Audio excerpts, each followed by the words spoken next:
start. Hello, everybody. Welcome back to Monday Night Mythbusters. Hello. I'm Dr. Carolyn George, one of your hosts, and the other co-host here is Leslie Harrington, transformational coach extraordinary. And tonight we're going to be speaking about your thyroid, how to tell if it's working for or against you. So first, if we can have everybody kind of shout out, anybody that's out there, if you want to let us know if you already have thyroid issues. So if you do, give us a thumbs up if you've got some thyroid problems already. And if you have any questions, we are happy to answer them. Hi, Marianne and Michelle. Welcome. Hello, ladies. Yeah, sending us lots of love. I love that. So first I wanted to just kind of go to the basics because not everybody is well versed on what the basics are. So first, what is the thyroid and where is it? So it sits here in your neck, right around your voice box. A bow tie, right? Right. Looks like a bow tie. Right where, you might see the men's Adam's apple. So it's a gland that sits here, kind of wraps around the front of your neck, and it controls your metabolism. But it's not the only thing that controls your metabolism. So there's kind of what we consider a little pyramid or a triangle of a hierarchy. And at the bottom is our sex hormones, the estrogen, progesterone, testosterone. And then above that are the thyroid hormones. And then above that are the adrenal hormones. And so the adrenals are at the top and kind of control the thyroid and the sex hormones. But those thyroid hormones are there in the center of that little pyramid, all very important in terms of our metabolism. Hi, Kristen. Hey there, Kristen. Thanks for joining. So once again, if anybody has thyroid issues, feel free to give us a thumbs up or give us some kind of indication so we can see just how many people are out there that might have these problems. So what does the thyroid do? It controls metabolism. It secretes a hormone that goes around the body and has to go to each cell and activate each cell. There's a receptor on all cells of our body, from our brain to our eyes to our lungs, everything has got receptors for T3, and remember that one. So that activates the cell. It goes into the nucleus, activates the cell so it can do whatever it's meant to do. Hey there, Leda. So the T3 is really important. That's how it floats around the body. And that's why when you have a low T3, you have no energy because the cells aren't getting activated. And we're going to talk in a minute just about all the different symptoms that you might get.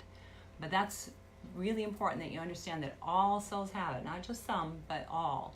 So that means that when you have low thyroid, when your thyroid's not working well, you're going to have fatigue.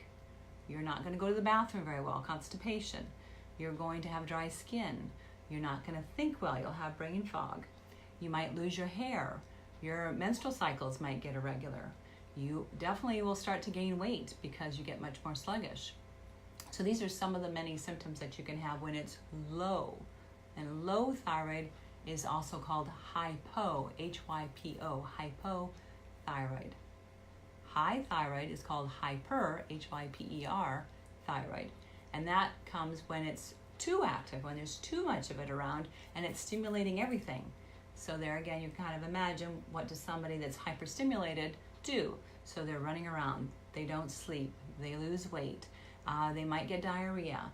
Their hair also falls out though, and they also can have brain fog. So you get these attention issues and menstrual issues. So sometimes you can have common symptoms with both of them.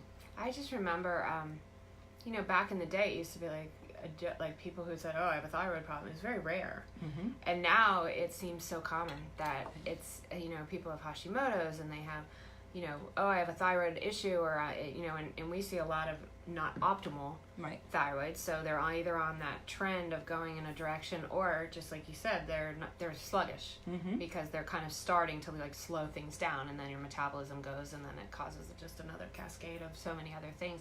And how do you tell if the thyroid is the primary issue, or if there could be something upstream? Because I know you tend to we go back to the root cause, right? Is it thyroid causing some of these things, or is it something that's even before that? So that's always a question that we want to look at, but often the thyroid issue will cause those symptoms, but something else can cause the thyroid issue.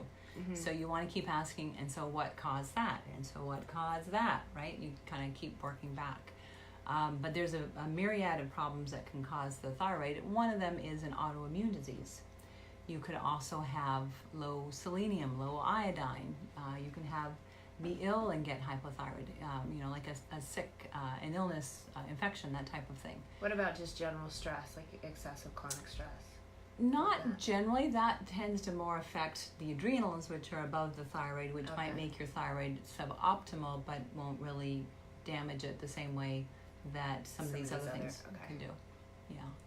So we've talked about what's hypo and hyperthyroid and what the thyroid does. Now let's talk about some of the nutrients that the thyroid needs, and then we'll talk about some of the tests that we might ask our doctor to do. So let me actually just start off with the whole cascade, and then we can talk about some of the nutrients. So this is important to really kind of understand the flow, because in our body there's a lot of different steps so that we don't just have things always on or always off. We always have these feedback loops, they're called. So something is made and then it feeds back and tells what made it not to make it, that there's enough. And then if that goes low, then there's the stimulus that goes back and says, okay, start making me again. So in the thyroid world, you have in your brain, in your pituitary, a gland, the pituitary gland creates TSH, thyroid stimulating hormone. And that comes down to the thyroid and stimulates the thyroid to make T4. T4 is called that because it has 4 iodines on it. So it requires 4 iodines to make that. Then the T4 is bound to something called thyroglobulin, which is like a little taxi that carries it around the body. And then when it gets to the cells, it releases off the thyroglobulin. It drops one of the iodines and becomes T3. So that's T3. So there's that conversion process there. But sorry, I had a question when you were going around. I'll think of it. Go ahead. Okay. So there are requirements to make the T4 in the first place. There's requirements then for the T4 to be converted into T3, and there's requirements for the T3 to be active in the cell. So there's a variety of different nutritional requirements. Oh, I remember. So a lot of times if you go for standard blood work, they might do TSH. So that's something that is a real high level. It's not really telling the story, right? So that's one of the things we want to dig into a little bit is if you're going for standard blood work and you want a little more detail and you want to understand what's happening with your thyroid, it's important to know the T3, the reverse T3, and the T4. Some of the things we'll list out for you when you go to your normal doctor, and they should be able to run that for you if you request it sometimes, right? It's a matter of how, if they don't feel they can interpret it a certain way, right. Sometimes they don't want to run it. So A, they might be worried that it's not covered by your insurance. B, they might be worried that they don't know how to interpret it. So there can be a variety of reasons why they might not want to do that, but if that's the case, then you need to find somebody who is comfortable interpreting that and ordering that for you. Yeah. So TSH, as Leslie mentioned, is not a thyroid hormone. It's a brain hormone. But when we do thyroid tests, that's usually the one test that most doctors will order, although it's not actually a thyroid test. But it does reflect the action of the thyroid, because when that T4 is made by your thyroid, it feeds back to your brain and says, you can stop making the thyroid stimulating hormone. We don't need to stimulate anymore. We've got plenty. And then it works around your body. And then as it drops down and goes lower, then the fact that it's going low, it hits a threshold. It sends a message back to the brain, make more TSH. And this is going on all the time. So it can be different in terms of what your state is at that point. Yeah, so it's live, right? Right. It's never always one number. It's going to fluctuate depending on the stress you have, on your diet and your sleep, and a variety of other things. But generally, when we do want to do the tests, I'll tell you the things to do and not do before the test, but I don't want to get ahead of myself. So we've got TSH, we've got T4, we've got T3. And generally, we are looking for those in their free form because we want to see what's active. If we're looking at the total amount, you're looking at what's bound to that thyroglobulin molecule plus what's free. And really the only part that can be active is the part that's free. So when you're talking to your doctor, you want the free T4 and a free T3 and the TSH. Then you also will want a reverse T3, because when the T4 is made into T3. It can actually be made into free T3, regular T3, or reverse T3, which is the mirror image, just like your hands are a mirror image of each other. And the free T3 activates that receptor that I mentioned before. The reverse T3 sits in that receptor and shuts it down, so it does not activate it, because that mirror image is just different enough that it can't activate that receptor and get that cell excited to do what it needs to do. So what's the use of the reverse function? It's actually can be very good sometimes when you're sick. Okay, so if you've got a bad infection, you need to be quiet, you need to be resting. So there is a purpose, the body always has a purpose. So that reverse T3 then tends to go up and it blocks it, and so you stay at home and you rest and relax and you heal. But if that's on chronically, say you have a cancer or any kind of disease that's ongoing, it doesn't have to be an infection, but that can then keep that reverse T3 elevated enough that it's blocking. And so I could give you T3 that comes in as a medicine, Cytomel, but then if you take that, it's not going to help because your receptors are already blocked. Okay. So you want to know what all these numbers are.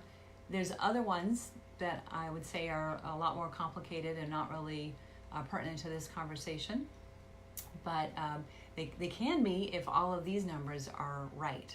So that's that. I don't want to get too let's get into the symptoms. Yeah, let's get into the symptoms and the nutrients. So before we go into the symptoms, let's just talk about some of the nutrients. Well, Marian has a question here real quick. Is there an age when you should start monitoring? Does the thyroid function change with age? Great questions. Really good. So there isn't a specific age. It's not generally done on a regular basis unless somebody has symptoms. Myself, I'm usually checking that on everybody because I'm seeing people that have a lot of chronic issues. And so for me, that's an everybody kind of test. But if you just go in for your regular annual physical and you're feeling great, you have good energy, you're not losing hair, you're sleeping well, etc., then you don't really need it. And then what about her second question? So changing with age. So I don't think it's necessarily direct that your thyroid's changing. It's the things in your life might be changing. So your other hormones might be changing. Right. So you might see a difference there. You might be changing in your stress level. You might be changing in the role that you're playing in your family life or your work life. You know, there's a lot of things that evolve as we get older when we start to see changes in hormones in general. And then it's almost like when you're young and you can do this crazy exercise and whatever without like self-care is like, what's that? You know? Right. Self-care is the exercise, right? As you get older, this self-care becomes more and more critical to kind of nurture not just your regular adrenals or whatever, but thyroid would be impacted by that. Absolutely. And then Cheryl asks, how does hypothyroid cause low stomach acid? And if so, then why do doctors want to give acid reducers, etc.? So there was a little bit more to her question, so we'll just have to see. Oh, here we go. Sorry, guys. There you go. Okay, so why do so many with hypothyroid have Hashimoto's, and how can Hashimoto's be put into remission? Okay, that's a big question. So we'll see what we can... goitrogens. And we'll talk about goitrogens, sure. Those are goiters, actually. Oh, goiters, okay. Okay, so back to Cheryl's. So hypothyroidism doesn't necessarily cause low stomach acid, but it can, because remember, it's going to slow down everything. A lot of people will get gas and bloating, and sometimes some acid reflux, and then their doctors are typically, the minute they start to get any symptoms around here, they're throwing a proton pump inhibitor or acid blocker at you. Well, in low stomach acid versus like doctors are giving you reducers, right? So they think it's high because it's the that they're specifically giving you stuff that reduces acid, and it might clearly be that it's too low to begin with. Correct. So then there's that whole conflict and nutrient deficiencies that go with that. That's a whole other conversation. But so it can, but it doesn't necessarily, and so I would not rush to using a proton pump inhibitor or acid reducer with those symptoms. In fact, it's usually the opposite. And then the other question was, why do so many hypothyroid people have Hashimoto's? Well, we're going to get into that. I'm going to tell you about that in a second. So we were talking about the free T3, free T4, reverse T3, and then I want to just tell you about some of the nutrients that you need for those. So in order to make that first T4, you need tyrosine, which is an amino acid. You need selenium and iodine, and then you need a variety of vitamins. You need most of your B vitamins, specifically though B2, B3, B6, vitamin, that's you, vitamin E, vitamin C, and vitamin D. So that's just to make your T4. Then if you want to convert it, you need to have that selenium and the zinc. That is really important for conversion. And then to the things that will tend to push you more towards making that reverse T3 rather than free T3 that we really want, stress will do that. Any kind of trauma will do that, physical or emotional. Low-calorie diets tend to do that because they're pushing you into low metabolism, right? So that's what we always want to avoid. Slows down. We don't want it. Body wants to slow down, so it's going to do all that it needs. Any form of inflammation, different toxins like heavy metals, for example, infections, and certain medicines can do that. Although I haven't found, there's not a lot of medicines that do that. They're more the heart, some of the different heart medicines, but not proton pump inhibitors, for example, generally don't, block that reverse T3. And then exercise is something that helps the free T3 link into the receptor, actually. So all of these things can be good. Other things that can block the whole process, pesticides and those heavy metals like mercury and arsenic, cadmium, lead, and autoimmune diseases such as celiac disease are associated with lower thyroid levels. But they're also associated with thyroid problems because of the autoimmunity. So once you've had one autoimmune disease, you're much more likely to get a second and a third. In fact, probably 30 to 40% increased chance. So if you've got celiac disease, you've already got one, so it's much more likely to then develop Hashimoto's, which is the autoimmune version of hypothyroidism. So hypothyroidism just means low thyroid. Hashimoto's is one version of that. So it's low thyroid with antibodies. Antibodies to your thyroid hormones, or to TPO, thyroid peroxidase, or to the thyroglobulin, that's that molecule that carries it around. So when they're diagnosing the Hashimoto's, they're doing the antibodies, and there's at least two that should be done. And in some instances, you want to do a third called TSI, or thyroid stimulating antibody.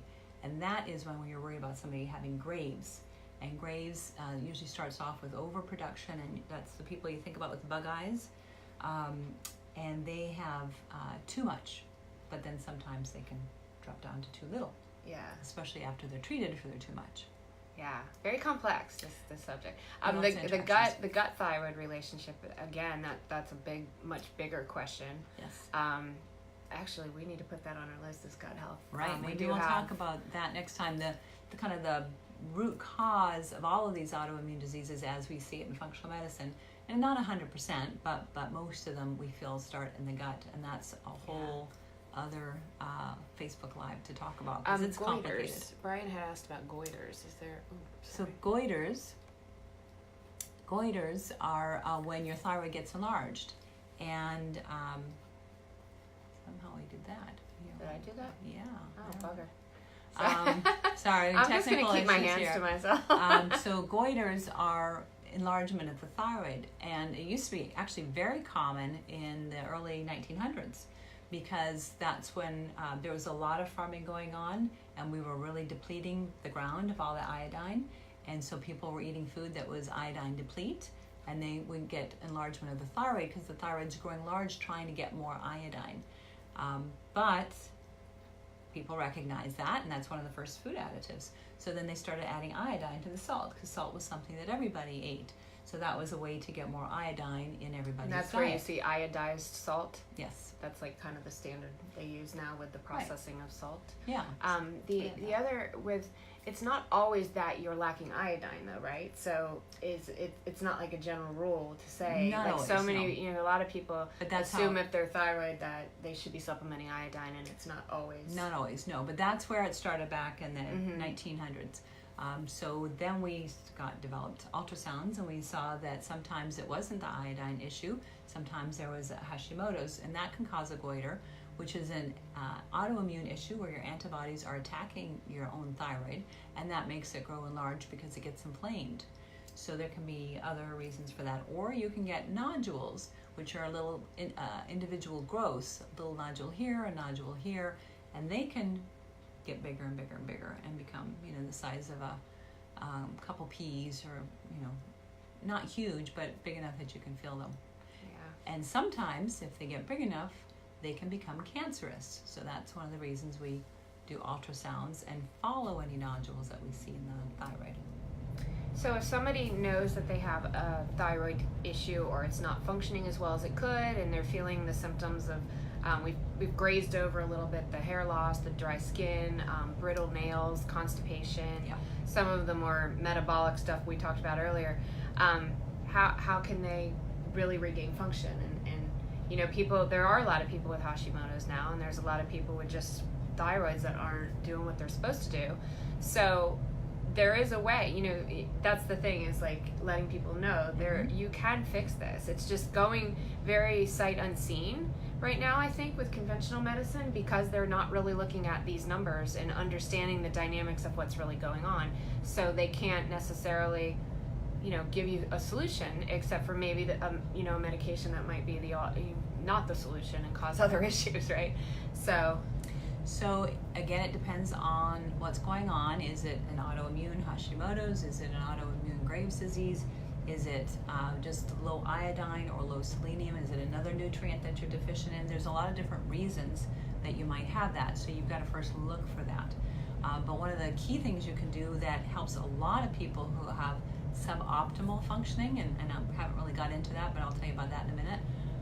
But if it's not optimal, you're starting to feel a lot of these symptoms. You're starting to lose hair, your nails are getting dry, and you're getting constipated, and you're getting sluggish, and gaining weight.